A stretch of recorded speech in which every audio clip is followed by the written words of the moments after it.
What's going on there, guys? Welcome to another episode of Rock Plays. Today, we're going to be doing a little bit of news that I just read um, on this website called MP First, Multiplayer First, clearly. And it's about the Xbox Series X's operating system and its system files.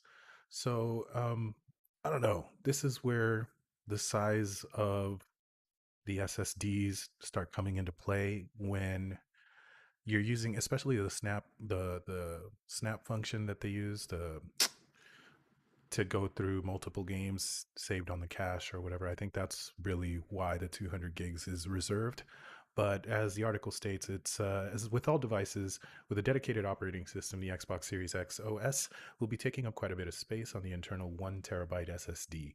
To be exact, the Xbox Series X operating system and other system related files will be taking up 198 gigabytes out of the terabyte of space. Now, one could argue that that's not too much, but my Windows 10 takes up about 10 gigabytes of my terabyte NVMe.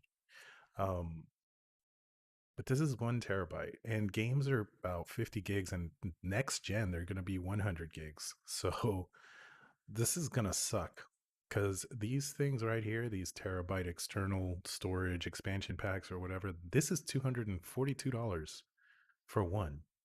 And you're going to have to buy multiple, like the memory cards back in the day. And that's just going to be an issue. I can't imagine this ending well for us as the customers. But they continue to say, to be exact, that the Xbox Series X will be taking up, the operating system will be taking up 198 gigs of the internal 1 terabyte hard drive space that ships with the console, meaning come November, buyers will only have 802 gigs of usable space that they can use to download games, media applications, recording games, saves, and other types of related data. That is pretty rough.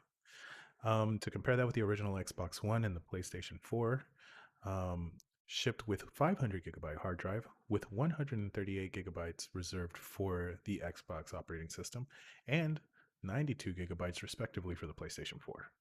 So, I mean, either way, it's nothing new. Clearly, 100 gigs for the functionality that they support is, I guess, a necessary evil, but they really gotta up the space, man. Internal space should have been 2 terabytes flat out. Then the 200 gigs wouldn't have been an issue. And then you can sell the expansion 1 terabyte, giving us the option of 3 terabytes to hold games and stuff, like, because they're not including the apps. They're saying, oh, 1 terabyte is enough for games, but it's not. It's really not. I have my NVMe drive is specifically just I have two games on my NVMe drive, and that's because it loads a lot faster. And then everything else that's in my NVMe drive, that's the main drive that I use, is strictly for editing and for workflow and for, edits, like straight up just video stuff.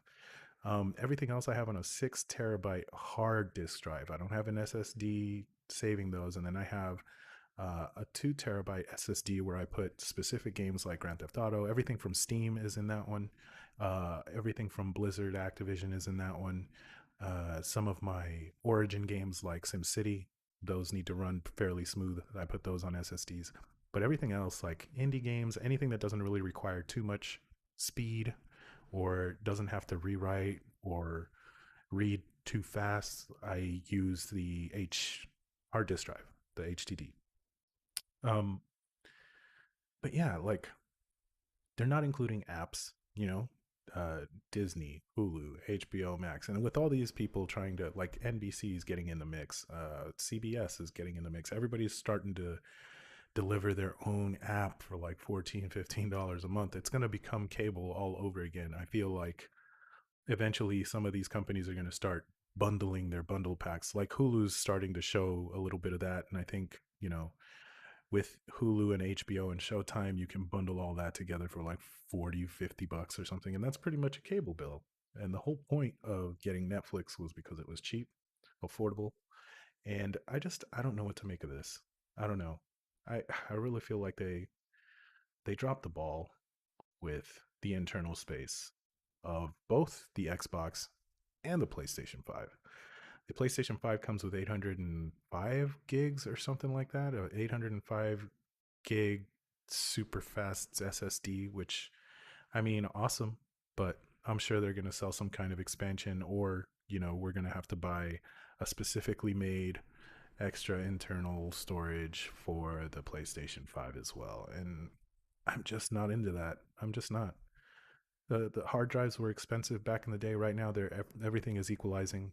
Everything is awesome.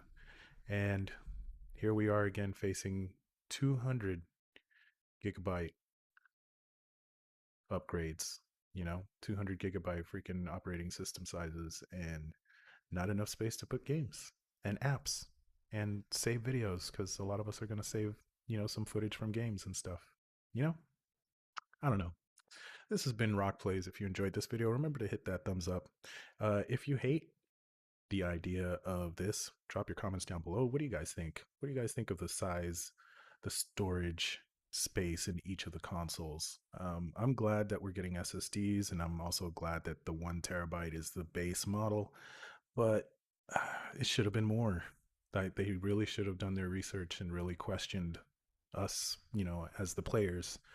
Um, ask us like, what size do you prefer? Because the 2 terabyte internal storage and then the 1 terabyte external option, that would have been fine. I would have been happy with two, at least. That's at least like a good solid 15 to 20 games, AAA games to be specific, not including the small indies that are only about 500 megs and under.